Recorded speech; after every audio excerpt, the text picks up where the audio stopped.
बताओ, electric field due to plane sheet पढ़नी थी ना, तो प्लेन शीट है ये, लाइन चार्ज नहीं है, तो इसकी वजह से जो इलेक्ट्रिक फील्ड होती है वो सिग्मा अपॉन 2 एप्सिलॉन नॉट होती है, और ये इनफाइनाइट प्लेन शीट है। आगे बात सुन में, अब मैं इस पे एग्जांपल करता हूं। देखो, अब ये तो मैंने आपको बता दिया था प्लेन शीट ऐसे करके है ये, है ना। अब 3D में ऐसे प्लेन शीट नहीं बनाएंगे, है ना, बार बार ऐसे करके, यूं करके, तो sigma upon 2 epsilon not electric field होती है। एग्जांपल देखो, मान लिया हमारे पास एक ये प्लेन शीट है, इनफाइनाइट चार्ज प्लेन शीट है। अब हमने रस्सी से जब इस मास m को और इसे चार्ज q दे दिया और ये इस तरीके से लटका दिया, तो क्या होगा, उठ के देखो, ये इस तरीके से होगा और इक्विलिब्रियम की स्थिति में होगा, क्योंकि इस पे एक इलेक्ट्रिक फोर्स लगेगा। कौन सा इलेक्ट्रिक फोर्स लगेगा, QE, है ना, Q इंटू E लगेगा, और एक लगेगा mg। तो ये आपको ये एंगल निकालना है ना। If charge Q is in equilibrium, find angle theta made by string as shown in figure, you have to find this, okay। और इसकी सरफेस चार्ज डेंसिटी कितनी है, कूलम पर मीटर स्क्वायर है। आपको इसका एंगल निकालना है।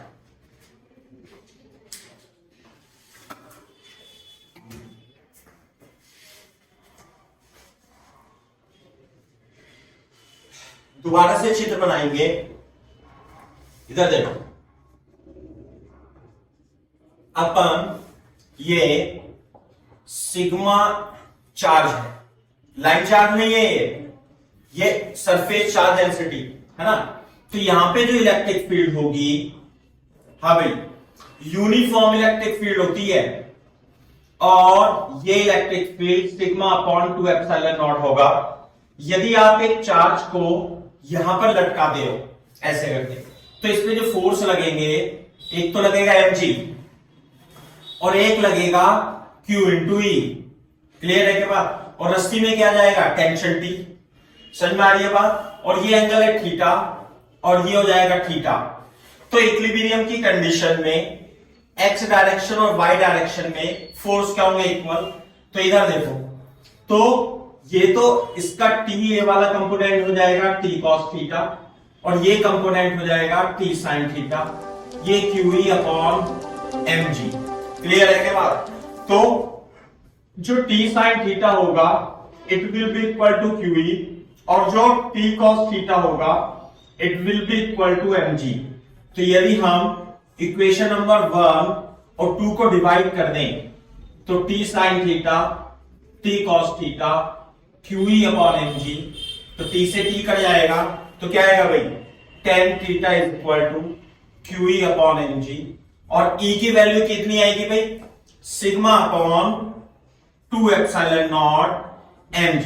Then theta will be equal to tan inverse q sigma 2 epsilon naught mg।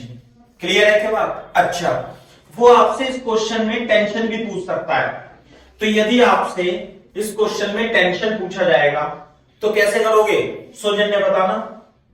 Tension निकालना है तो इक्वेशन नंबर 1 और इक्वेशन नंबर 2 का स्क्वायर करके ऐड कर दोगे, तो कितना आएगा यहाँ पे, T square sine square theta plus T square cos square theta is equal to QE का होल स्क्वायर प्लस mg का होल स्क्वायर। अब जब आप इसमें टी स्क्वायर कॉमन लोगे तो sine square plus cos square theta ये तो 1 बन जाएगा, है ना।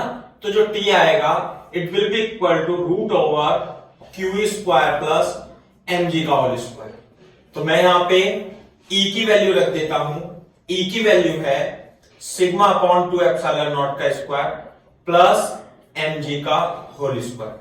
तो वो इसमें आपसे इक्विलिब्रियम में टेंशन भी पूछ सकता है।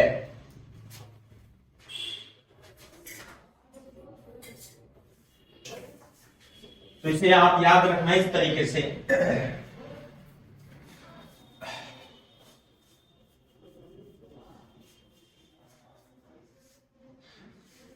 ठीक है।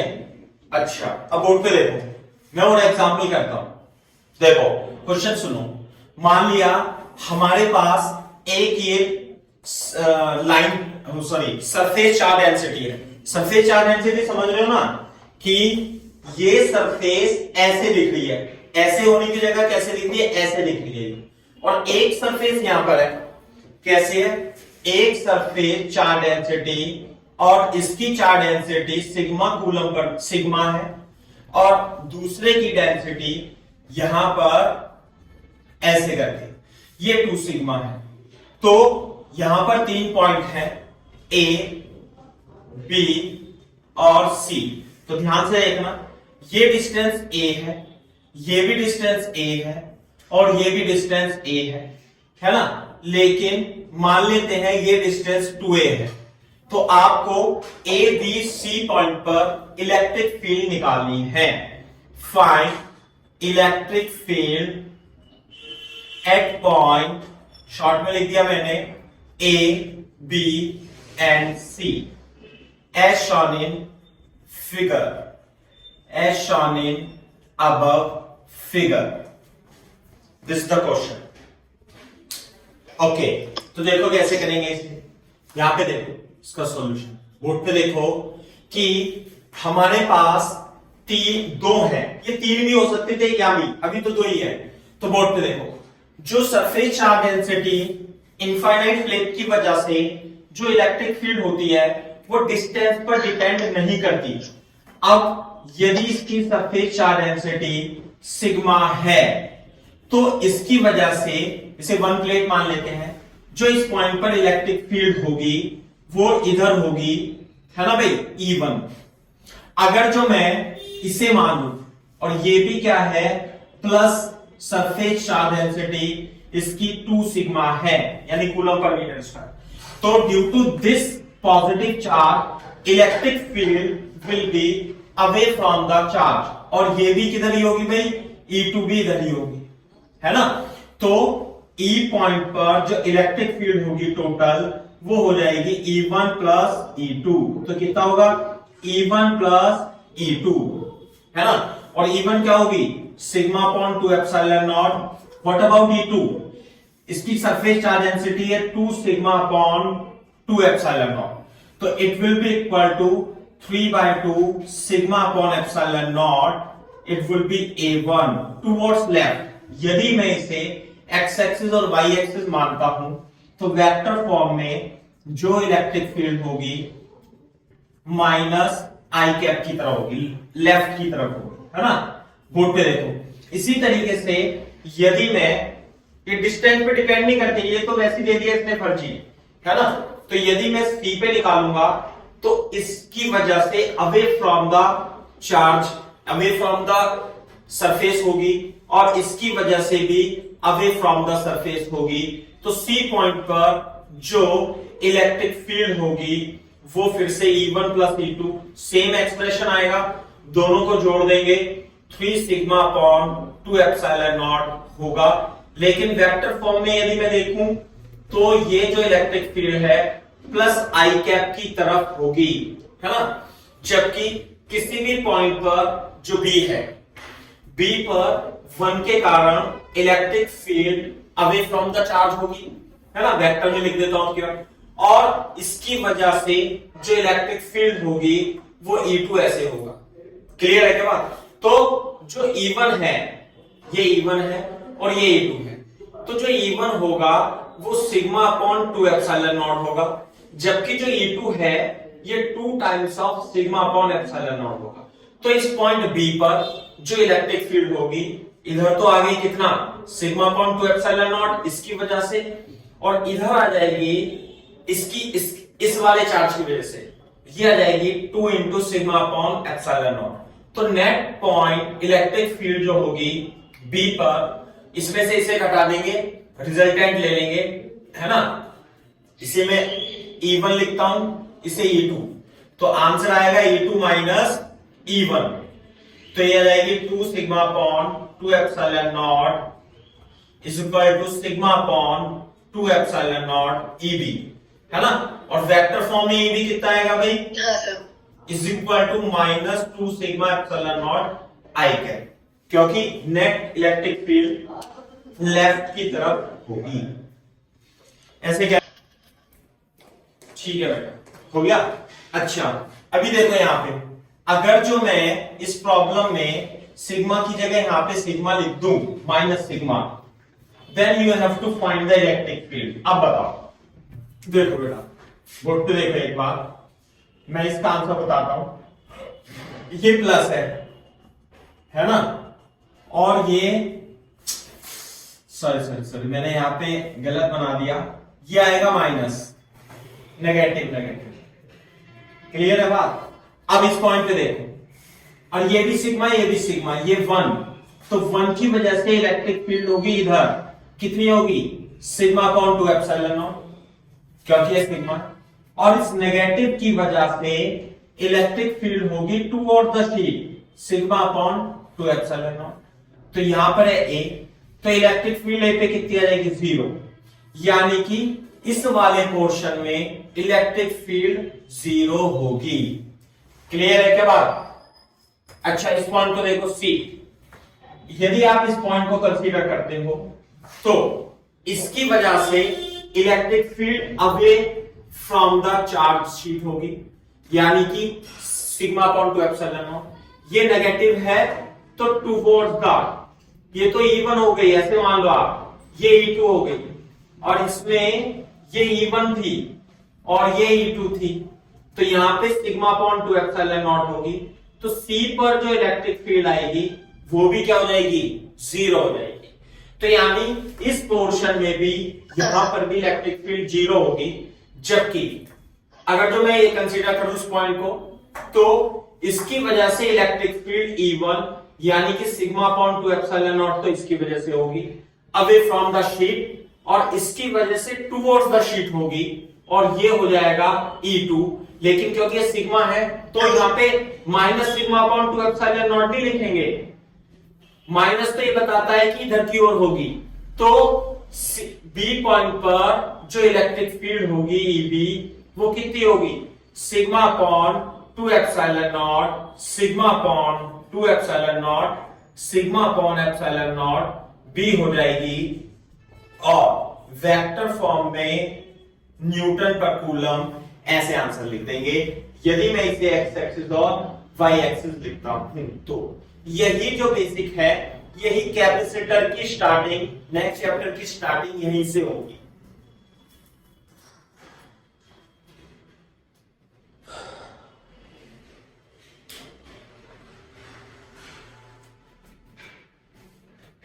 ओके, अब देखो नेक्स्ट एग्जांपल देखते हैं, है ना।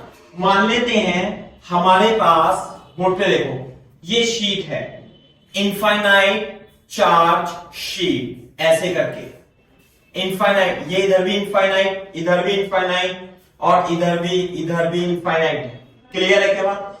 एक इलेक्ट्रॉन है, वो कुछ d डिस्टेंस में रखा हुआ है, प्लेट से परपेंडिकुलर डिस्टेंस कितनी है? d, this is the electron, और इसका मास कितना है? m, और ये इक्विलिब्रियम में है। देखो mg लगेगा ना नीचे की ओर mg, और इस पे QE फोर्स लगेगा ऊपर की ओर, ऐसे करके। और व्हाट इज चार्ज है इस पे? E। एक मिनट, तो हमें इससे सरफेस चार्ज डेंसिटी इसकी देनी होगी क्या? अगर जो नेगेटिव है तो नेगेटिव की वजह से माइनस करना पड़ेगा, तभी इक्विलिब्रियम में रह सकता है चार्ज, समझे ना। क्योंकि इलेक्ट्रिक फील्ड किधर होगी? इलेक्ट्रिक फील्ड तो डाउनवर्ड हो जाएगी। अब ये इलेक्ट्रॉन है तो इस पे फोर्स जो लगता है वो क्यू इधर लगेगा, ऐसे करके। क्लियर है के बाद? तो आपको इसकी सरफेस चार्ज डेंसिटी फाइंड करनी है ना।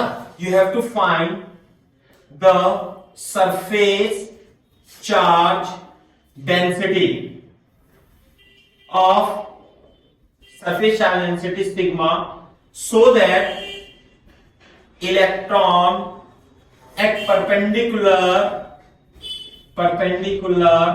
distance d above the plate above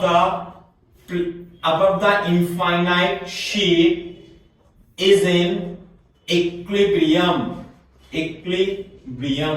हमें सिग्मा फाइंड करनी है, ये क्वेश्चन नहीं है, समझे ना? बोल दिया करो बेटा डांसर। हेलो सर एक सेकंड ट्राई कर रही हूँ बस। नहीं, अरे ट्राई मत क्या करो, नहीं तो मतलब हाँ ट्राई करना चाहिए थोड़ी देर। बहुत सारे क्वेश्चन है अपनी शीट में, अपन तो कराते जाएंगे, नहीं तो ऐसा है ना, टाइम लगता है ना, फिर सवाल बहुत सारे कराने हैं अपने को। बोल दिया करो। देखो कैसे, अरे आसान तो है बेटा। देखो इधर, तुम मेरे को बताओ कि एक तो इसमें फोर्स लगेगा ग्रेविटी, लगेगा क्या, mg लगेगा, और जो इलेक्ट्रिक फील्ड होगी इस नेगेटिव इनफाइनाइट प्लेट की वजह से, इलेक्ट्रिक फील्ड इधर की ओर होगी ना, ये ऐसे करके नीचे की ओर, और यूनिफॉर्म होगी इलेक्ट्रिक फील्ड सारी।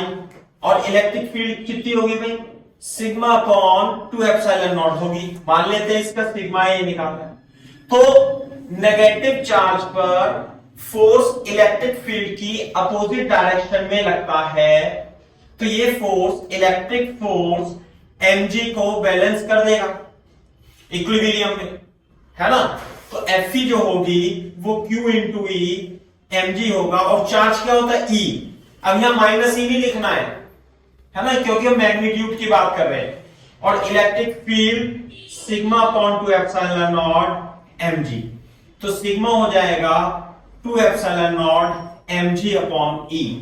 This is in coulomb per meter square.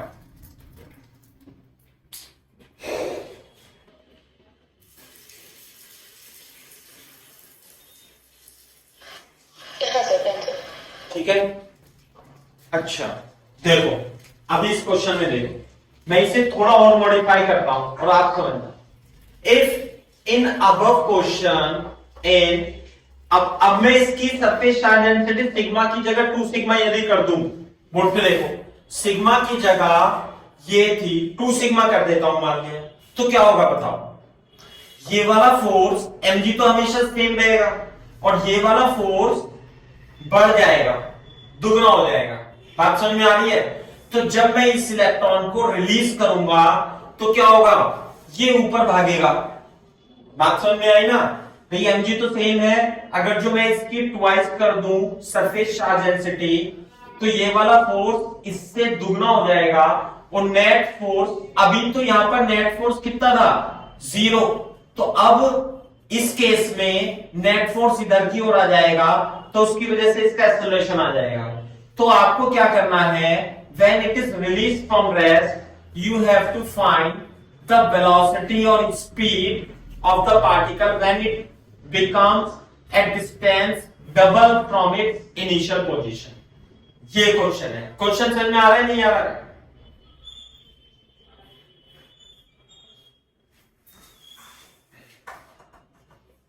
If in above case surface charge density is doubled, double found in previous example, and electron is released from rest, find the speed of the electron when its distance becomes doubled from plate, from infinite plate. ये है question.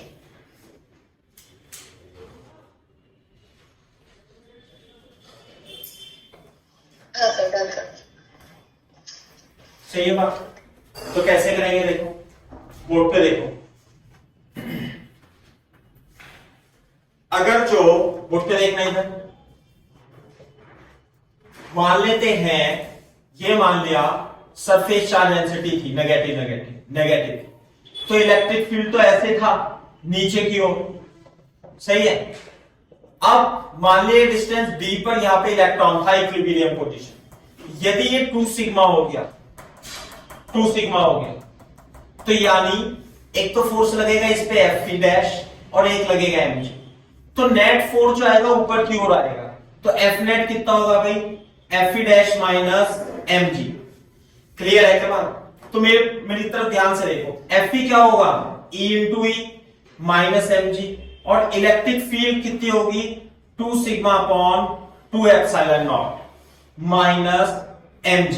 Board पे देखना, ये आ जाएगा E upon epsilon not sigma minus mg, और sigma की value कितनी थी भाई, ये प्रीवियस में ये थी 2 epsilon naught mg upon E minus mg, और ये कितना जाएगा सब कट के 2 mg minus mg is equal to F net आएगा। बात समझ में आई? तो जो एफ नेट आएगा वो आ जाएगा mg के इक्वल। क्लियर है क्या बात? तो mg के इक्वल आ जाएगा ऐसे करके, तो एफ नेट आ गया।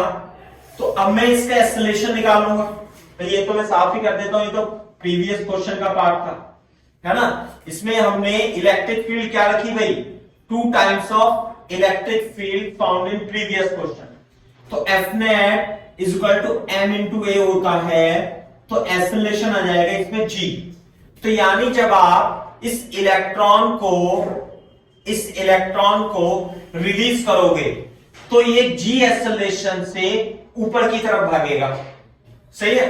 तो इनिशियल स्पीड कितनी थी इसकी, u इज इक्वल टू 0 थी, और डिस्टेंस डबल होने का मतलब है, यहां से डबल होने का मतलब है कि इसने और डिस्टेंस d ट्रेवल कर ली, तो यहां पर वेलोसिटी आपको फाइंड करनी है। कौन सी इक्वेशन लगा देंगे, v square is equal to u square plus 2as, initial speed 0 और ये हो जाएगा 2as, 2 into g into s, तो स्पीड आ जाएगी इसकी 2 रूट gv।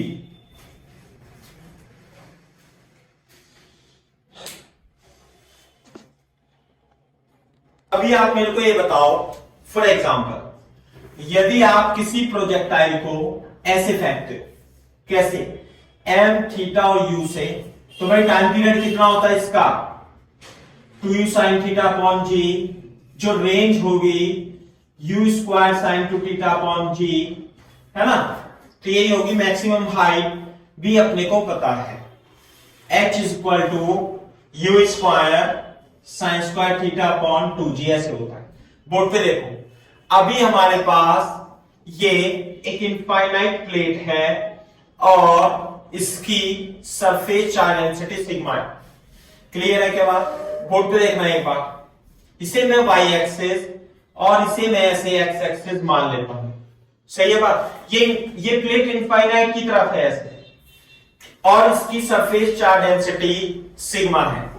अभी आपने एक चार्ज पार्टिकल जिसका मास m और q है, आपने इसे u स्पीड से फेंका है, तो इसकी मोशन कैसी होगी, पैराबोलिक होगी।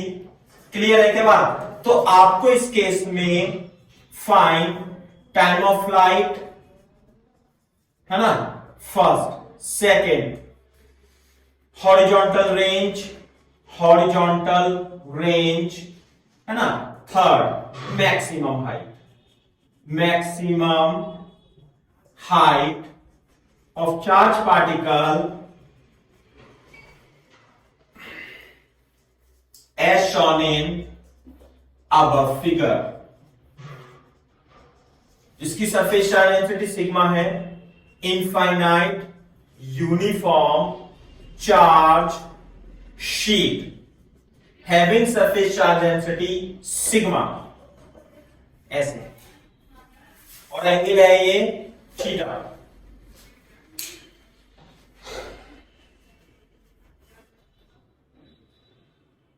तो देखो इधर ध्यान से, जब ये बॉडी, देखो सॉल्यूशन आप यहीं से लिख लेना, देखो आप, है ना, बना लेना दोबारा से।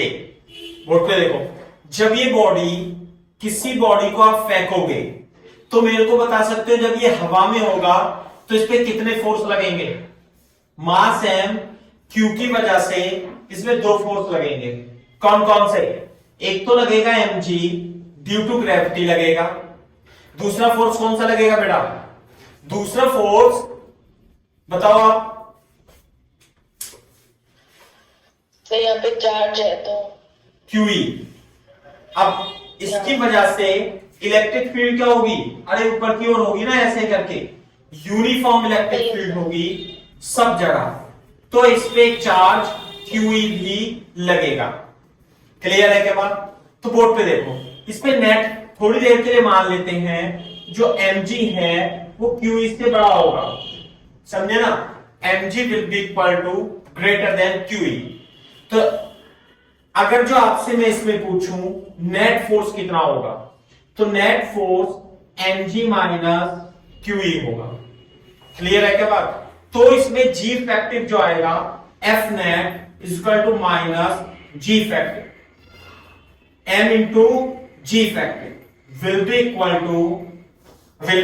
To mg minus QE। तो g effective is equal to QE minus m and the value of electric field is equal to sigma upon epsilon। तो g factor will be equal to g minus q upon sigma upon 2 epsilon naught। Clear है क्या बात? अच्छा, तो अब बस question ये रह गया कि आपने एक चार्ज पार्टिकल को ऐसे फेंका, यूनिफॉर्म एस्केलेशन है, अब यूनिफॉर्म एस्केलेशन नीचे की ओर होगा और ये एस्केलेशन g की जगह g फैक्टिव होगा, g फैक्टिव। क्लियर है क्या? और g फैक्टिव की वैल्यू इतनी होगी। तो हाँ भाई, टाइम पीरियड कितना होगा इसका? t is equal to 2u sin theta upon g effective, that's it. और g फैक्टिव की वैल्यू इतनी हो जाएगी। और जो रेंज होगी, the range is equal to u square sin 2 theta upon g effective, और इसकी जो मैक्सिमम हाइट होगी u square sin square theta upon 2g effective, and g effective is equal to g minus q sigma upon, copy this,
हाँ sir, that's all। ठीक है बेटा? तो ऐसे करना है। तो इसमें कोई, अब वो क्या दे देगा, बस आपको सिग्मा की वैल्यू ऐसी दे देगा कि थोड़ा सा सुंदर बन जाएगा आपका एक्सप्रेशन, है ना? सिग्मा की वैल्यू कुछ भी दे देगा तो आपको कॉन्सेप्ट समझ में आना चाहिए। तो इस तरीके से आप इसे कर सकते हो। क्लियर है क्या बात? ये अच्छा, अब मैं आपको बेसिकली सुनो मेरी बात, सौजन्या, ये को इलेक्ट्रोस्टैटिक जितने पढ़ेंगे ना हम, इसमें सब मैकेनिक्स ही है जो आपने 11th में पढ़ा है ना?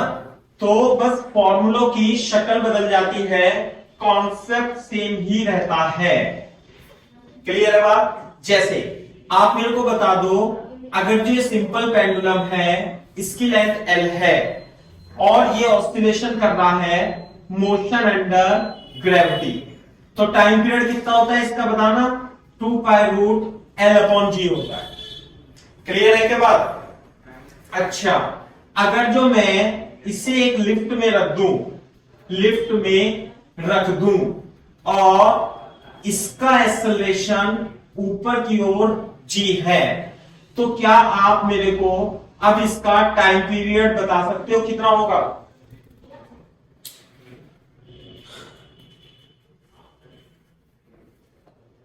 ध्यान से सुनो, पता नहीं आपने कैसे पढ़ा है कैसे नहीं पढ़ा। तो अपन जैसे सिखाते हैं एनएलएम में, जब न्यूटन लॉ ऑफ मोशन कराते हैं, ध्यान से सुन लो, बहुत सारे तरीके हैं बेटा इसके। नॉर्मल पेंडुलम के लिए तो भाई वो 2 pi root L by G वाला होता है। अब अगर जो ऐसे जा रहा है तो लिफ्ट तो कितना होगा टाइम पीरियड? तो वहां पे G क्योंकि एक इक्वल है तो L बाय A करके ऐसे लिख देंगे। अरे गड़बड़ है भाई, तुम्हें बैठे हुए भी नहीं है, समझे नहीं, सुनो मेरी बात ध्यान से। अब मैं आपको एनएलएम का कॉन्सेप्ट बता रहा हूं, लिफ्ट प्रॉब्लम बता रहा हूं, है ना, क्योंकि अब आएगा ही वो सब।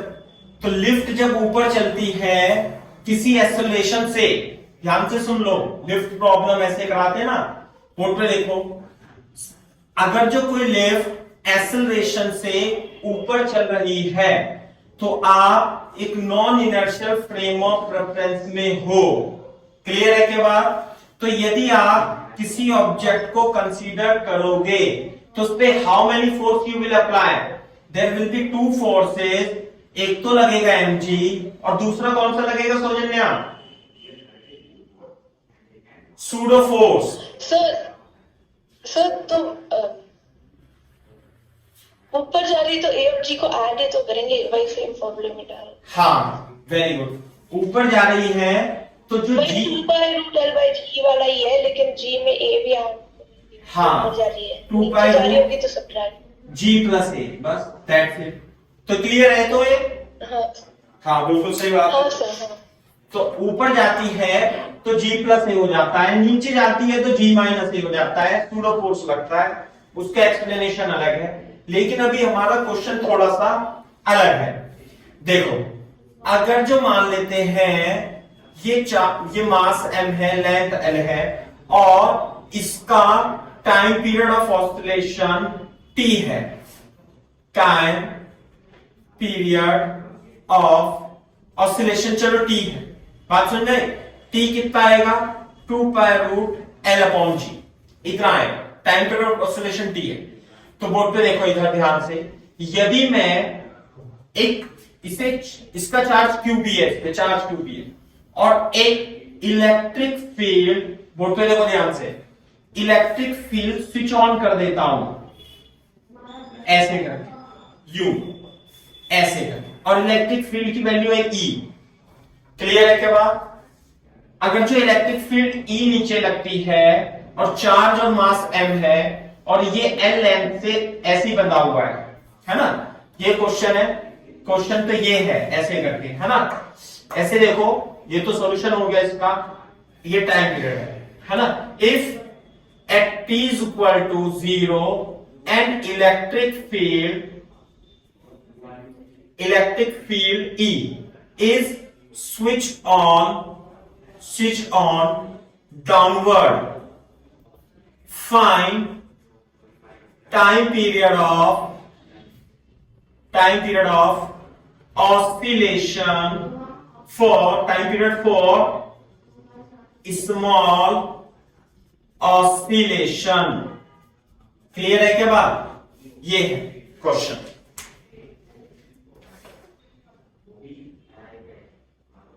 हाँ भाई, कॉपी हो गया सौजन्य? हाँ, बोर्ड पे देखो इधर, अगर जो मैं इसमें इलेक्ट्रिक फील्ड नीचे रख दूंगा, नीचे की ओर कर दूंगा ई इलेक्ट्रिक फील्ड ऐसे, तो अगर जो कोई पॉइंट मास है और उस पे चार्ज QB है, तो बता सकते हो इस पे फोर्स कितना लगेगा? हाँ बता सकता हूं, एक तो mg लगेगा और एक QE लगेगा। तो यदि आप ध्यान से सुनो, यदि आप किसी स्ट्रिंग से इसे लटका रखा है ऐसे करके,